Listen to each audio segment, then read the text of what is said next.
Hey, what's going on guys, FrancoTech here bringing you a review of the Kata i4, a 3G only smartphone device that is the newest entry to Kata's lineup. Currently selling for $250, is the Kata i4 worth buying? Let's take a look.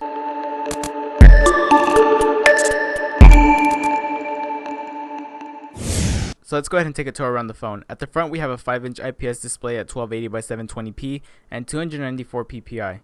The screen is actually really nice and bright, and the colors look great. Pixels are not noticeable, and the display is not a problem at all in outdoor lighting. The bezels along the side of the screen are pretty thin, about less than a 1/4 inch thick, and are not very noticeable at all. And viewing angles are great on this phone as well. Something missing from the phone, which was kind of disappointing, was the lack of a notification light. Kata decided to skip out on a notification light for the phone, which can be a deal breaker for some. It's not really a big deal breaker for me, but I do wish it was there because I'm so used to having a notification light. That way I know if I have a message, email, or if my phone is charging without having to unlock the device to check. So that's something you don't really see these days. Something else you don't really see these days are capacitive touch buttons. Down at the bottom of the device, we actually have capacitive touch buttons, which means they aren't physical. They are touch, but they're not on-screen touch buttons like most phones these days. So some people might not like this, but for me it's not much of a problem. The Kata i4 has a really nice non-slippery feel to it. The phone's aluminum mainframe along the sides gives it a really high quality feel, similar to the HTC One M8, which if you think about it, the phone is half the cost of the One M8 but has a very similar sturdy feel to it. The edges of the phone are very slightly rounded but still gives the phone a more squared look. Moving over to the left side of the phone, we have our separate volume keys, and on the right we have our power button. Down at the bottom we have our micro USB charger port, and to the side we have a microphone. Up at the top we have a 3.5mm headset jack and our micro SIM card port. The back of the i4 is a nice soft back that leaves very slight fingerprints but has such a great feel to it. Probably one of the best feeling phones I've ever held. The i4 is a single body design, which means it has a non-removable back, so the 2300 mAh battery included with the phone will not be removable, which is something I personally don't like, but it's not such a big deal here. Here on the back we also have our 16 megapixel camera with dual LED flash, and right under that is another microphone. Underneath the camera we have the koi fish and the Kata logo, which I actually think looks really nice. Finally, down at the bottom of the back there's a single Yamaha mono speaker. The speaker on the i4 is rear facing, which means all of the audio is going to be facing away from you. However, the speaker is loud and crisp, and there's even options for you to go in there and change some of the audio settings of the device. On the hardware side of things, like I said before, the Kata i4 is a 3G only device, so you won't be able to use any 4G at all on this device. The i4 is running on a MediaTek MT6592 octacore processor at 1.7 GHz, a Mali 450 GPU, 2GB of RAM, and 32GB of internal memory, where only 22GB are available to the user. Note that the i4 does not have an expandable SD card port, so you won't be able to expand the memory capacity of this device at all. Taking a look at the software of this phone, the Kata i4 is running on Android 4.4.2 with no news on a Lollipop update. When I first booted up the phone, there was an immediate update for bugs and other problems, but no Android software updates. Another thing I noticed is that the Kata i4 is running on pretty much stock Android. Kata did not include any skin on this phone, so you're pretty much getting stock KitKat. That means no laggy bloatware added.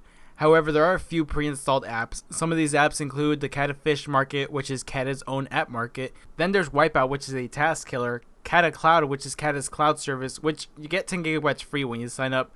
Other than that, the only other apps are a calling and messaging app. You get the stock Android ones, and then you get the Kata versions, but these can be uninstalled if you don't want them. Thanks to the octa-core processor and the 2GB of RAM, this phone runs completely smooth with no lag. Apps load up quick, and transitioning from app to app has hardly any slowdowns. The i4 has a 2300 mAh battery that worked really well with this phone. First off, the standby time was absolutely amazing. I left it at 100% one night, and a whole day later, 24 hours later, it was still at 100%, and this was with Wi-Fi and GPS on as well. So this battery standby time really blew me away. As for daily use, the battery was great when it came to heavy usage. I got around 5 to 6 hours of heavy usage, and I'm talking messaging, streaming videos, playing games, using Facebook, using Instagram, the camera, and the browser. And when I was using the phone for moderate use, it lasted me all day, so the battery is no problem here. Even though the battery is non-removable, it's okay, because the battery life makes up more than enough for that. With battery life comes gaming, and there are a lot of gamers out there that want a phone that runs everything smoothly and doesn't drain battery life quickly while gaming. Well, you might want to consider getting this phone. Gaming on the Kata i4 was a breeze. It was able to run graphically intense games at steady frame rates with no lag at all, and the battery also didn't drain fast while gaming. So if you want to game on the Kata i4, expect to be gaming for quite a while because the phone can do that. The 16 megapixel camera on the i4 is probably the main reason why people are looking at this phone. But first, let's talk about the UI. In my opinion, the UI is kind of ugly because there's so much covering the screen that it's almost overwhelming. At the top, you can scroll through different camera modes like panorama, face beauty, and more, And down at the bottom we have our camera settings, which contain some basic camera modes. Other than that, we have an icon for our gesture capture mode, where if you do a peace sign, it will automatically do a 3-second countdown and take a picture for you. This worked about 90% of the time. Under that is the button to switch to the front facing camera, and finally down at the bottom is the video and camera button. So let's talk about the picture quality of the phone. The 16 megapixel camera takes pretty good pictures with accurate lighting and color.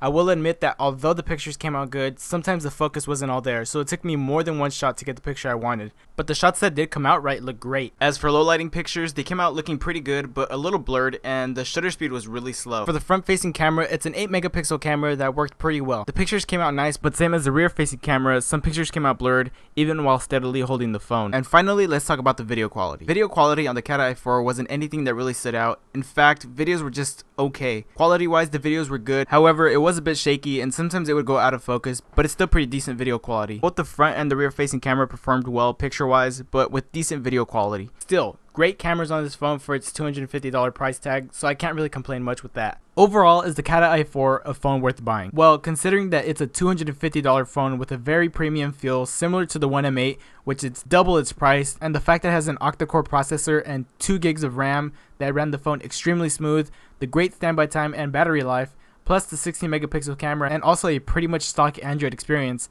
I would have to say yes.